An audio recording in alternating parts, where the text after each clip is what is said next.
Okay, so we're going to talk about interpreting dot plots. So dot plots is just a fancy way of organizing your information so that you don't have a bunch of numbers lined up in a row. So each dot represents that number on the number line. So for instance, this one represents the number of people who were surveyed that spent time doing homework.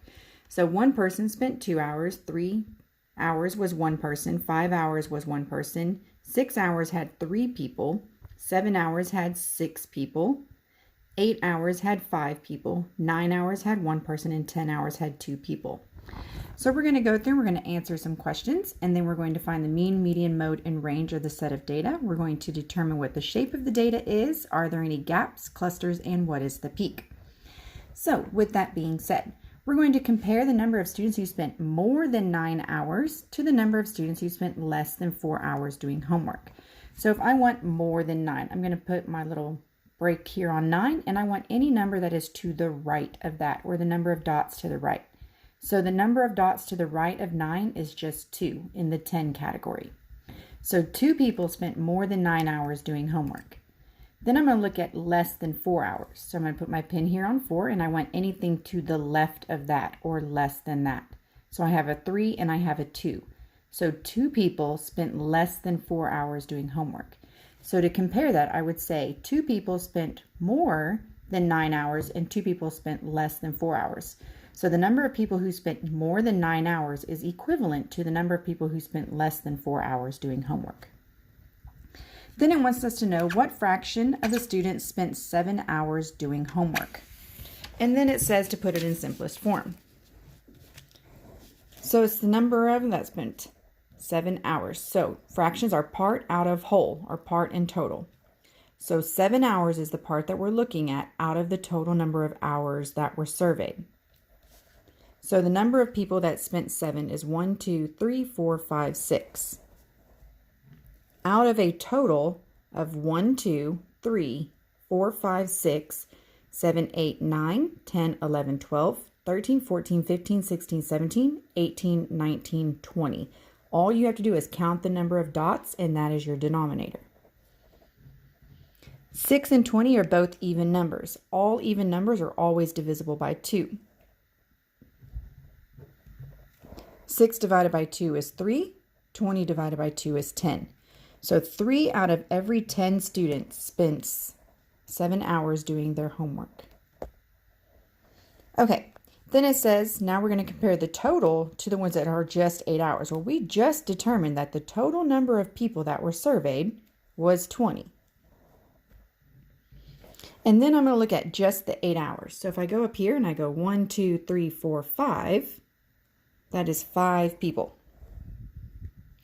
So in order to go from 5 to 20, we would say that 4 times the number of people were surveyed than what had spent 8 hours doing their homework. Or we could say 20 divided by 4 gives us the total number of people who had 8 hours, or 1/4 of the people surveyed were 8-hour homework workers. All right, the last part of that little section is a fraction that spent 6 hours. So we already know that the total, we counted all 20 dots, was out of 20. So now we're going to go to 6. So we have 1, 2, 3. So we have 3 out of 20. 3 and 20 is already in its simplest form because 3 is prime and it is not a factor of 20. Therefore, I cannot divide by 3. So that's interpreting based off of questions that they give you. But the main way that you're going to see interpreting dot plots is through mean, median, mode, range in the shape of the data. So let's talk about just the shape of the data for now. So let's pretend like I'm going to go up the hill and then I'm going to go down really quickly.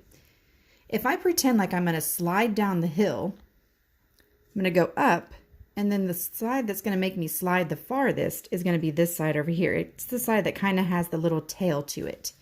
So we call this one left skewed because the data is skewed to the left. Right there.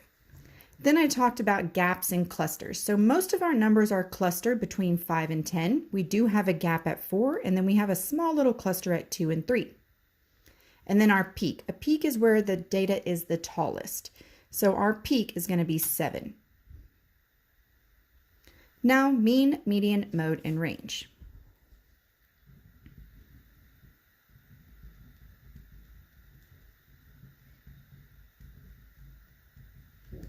Okay, so let's start with range. The range is just the distance between the smallest number and the largest number. So all you have to do is take the largest number, which is 10, and subtract the smallest number, which is 2. So 10 minus 2 is 8. So our range is 10 minus 2, which is 8. Then let's talk about the mode, because the mode is the next easiest one. It's the number that you see the most. So when you look at a dot plot, you're going to look at the number that has the most dots. So this one is a 1, a 1, a 1, a 3, a 6, a 5, a 1, and a 2. So 6 is our largest number. It is also our peak. So your peak is typically your mode. So our mode here is 7. Okay, so the next thing that we have to do is we have to do the median. So in order to do the median, we have to put the numbers in order from least to greatest. Or what you can do, if you don't really feel like doing that, is you can mark out a high number and then mark out a low number. Mark out a high number, low number, high number, low number, high number, low number, high number, low number, high number, low number, high, low, high, low, high, low, and then we both have 7s in the middle. So 7 plus 7 is 14, divided by 2 is still 7. So our median, or the number in the middle, is 7. Now to get the mean, all I have to do is add all of these together. So I'm actually going to make my life a little bit easier, and I'm going to use my multiplication facts. So 2 times 1 is 2. 3 times 1 is 3. 5 times 1 is 5. 6 times 1, 2, 3 is 18. 7 times 1, 2, 3, 4, 5, 6 is 42. 8 times 5 is 40. 9 times 1 is 9. And 10 times 2 is 20. So now I'm going to add all of those together and divide by the number of dots that we had counted. So 2 plus 3 is 5, 10, 28, 68, 70, 110, 119. So that's 139 is what it should be, but I'm going to add them all up just to make sure.